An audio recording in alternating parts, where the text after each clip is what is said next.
అయితే మీ కెరీర్‌లో first innings అంతా బాగా సక్సెస్‌ఫుల్‌గా ఉన్నారు. సెకండ్ ఇన్నింగ్స్‌లో కూడా కంఫర్టబుల్‌గా ఉన్నారు. మీకంటూ అసంతృప్తులు ఏం లేవండి కెరీర్‌లో ఇన్ జనరల్‌గా? అంటే మనిషి అన్న వాళ్ళకి మనం ఎంత సక్సెస్‌ఫుల్‌గా ఉన్నా కెరీర్‌లో కొన్ని ఎక్కడో తెలియని పాయింట్‌లో కొన్ని డిస్సాటిస్ఫాక్షన్స్ అలా మిగిలిపోతాయి. అలాంటివి ఏమైనా ఉన్నాయా? లేదు లేదు. ఐయామ్ హ్యాపీ అండి. I'm I'm happy. కంప్లీట్‌లీ ఎందుకంటే హ్యాపీ. నేను హీరోయిన్ అవ్వాలనుకున్న అయ్యాను. నేను అనుకోకున్నన్ని పాత్రలన్నీ నేను చేశాను. ఇప్పటికి శుభలగ్నం అంటే శుభలగ్నం, మావి చిగురు, శుభ సంకల్పం, మిస్టర్ పెళ్ళాం మిస్టర్ బెన్. ఇలాంటి శుభ సినిమాలన్నీ ఆ! చేస్తానని నేను ఎప్పుడూ లైఫ్‌లో అనుకోలే.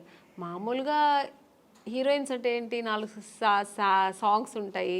హీరో పక్కన రెయిన్ సాంగ్ ఒకటుంటుంది. ట్రైన్స్ స్విమ్ సూట్ ఒకటుంటుంది. స్విమ్ సూట్ ఉంటది. సీషోర్ సాంగ్ ఒకటుంటుంది. ఉంటది.